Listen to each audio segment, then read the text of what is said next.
With this being really the kickoff to basketball season, I think we're really excited about what we have in front of us.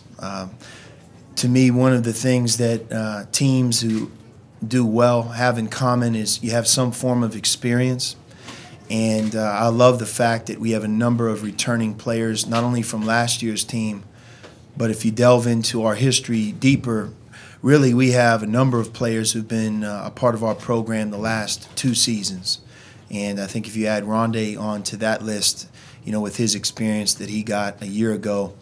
So we have a lot of the same parts, or a lot of, I think, crucial parts to previous teams that return. And I think to a man, each one of them is better, more experienced. In some ways, they will pick right up where they left off. And I think in other ways that they're poised and positioned to have very good seasons. And Brandon Ashley being one of those players that I'm talking about. I think equally exciting for us, and it doesn't happen a lot. You know, on one side you have some returning pieces to successful teams, but on the other hand, you have an influx of new players, a talented group of guys who haven't been here before. There are 5 of them that I think in their own right, potentially, it remains to be seen, but I think it could play out where they could actually make our team this season deeper than we would have been a year ago, or maybe even 2 years ago in some ways. So I think quality depth with some of the new guys and the excitement of the returning guys, I think blends together to give us a lot of optimism, and I like what I've seen through the spring and summer and early fall. I think we have a team that's worked very hard,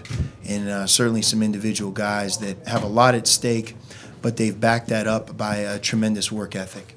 You know, last year, one of the strengths of last year's team was our team chemistry, and we had a group of high-character players that were on a mission to have a successful season as a team.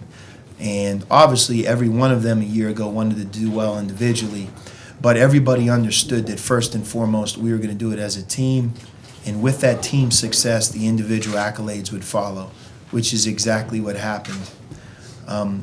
Every year you start over again. I'm not concerned about our team chemistry, but you guys do the math. Just some of your early questions. Well, you have 5 new players, you have X number of players returning. How's all this going to work? Well, really what you're asking is who's going to be unhappy, who's going to not play as much as maybe they think they're going to play, etc.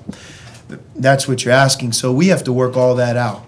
A lot of times you don't really truly know what type of chemistry you have until you start playing games. But you learn a lot about the work ethic of a team, the togetherness of a team through these summer months and in the early fall. And that's right where we're at right now. But priority number 1 at Arizona this year is to have a team that clearly is about playing for the University of Arizona, that's comprehensively all in, trying their best to do what we as a staff and we as a group have decided is in our best interest of winning. Not a debut to be an all-conference player or to show the world that they've improved their jump shot over the summer. This is about us in Arizona. So team chemistry and togetherness, attitude, a collective will to do things the right way. That's way more important right now to us than the plays that we're going to run or the schemes we're going to have on defense. And that didn't start now. That's been in place for about the last 4 or 5 months. Well, Brandon got hurt on February 1st, so I think it's now 8 months. And we've moved at a methodical pace. To Brandon's credit, he stayed in Tucson the entire summer and really did a great job doing everything that the doctors and Justin Kokoski have asked him to do. He's been really able to do a skill workout, which shooting, dribbling, you know, running, jumping, everything that's non-competitive for some time. He was released to do that in the summer. We just, for the first time a few weeks ago, allowed him to start doing things competitively. And since then, he's been in our practices, our team workouts. He's able to do everything that each of our players do. And moving forward, will we give him an extra day off maybe in the month of October, November, once in a while? Yes. Only for a bigger picture, not because of his health. So we anticipate Brandon being 100% and geared and ready to go to have an excellent junior season. He's been through a lot. When it's taken away from you like it was taken from him, I think when you talk to him, you'll see that he's more mature. one of our team's leaders, has a great perspective on things, and has done an incredible job not only on the court, working hard, but also off the court as helping his teammates, doing a great job in school. So I think we're all really proud of Brandon in terms of everything that he's gone through, how he's handled it. So answering your question about Caleb, as a team, we have to do a better job of getting the ball to him in scoring position. And I don't mean 10 times a game more. That's unrealistic. And maybe if I'd said 2 or 3 times a game, doesn't sound like much, but it's a big difference. I think being able to get him the ball in and around the basket is not only good for him, but it's great for Arizona. Stanley he's blessed with an incredible body. You know, someone who's as big and physically as him, usually they don't move very well. He does. And that really stands out, that he's not your typical freshman, because physically he's beyond, really beyond description. I mean, you'll see him here at Media Day. There aren't many guys who walk in the gym who look like him. But the other part of it is he's a winner. He's won 4 state championships at Mater Dei High School. He's been very well coached. It seems like everywhere he's been, he's won.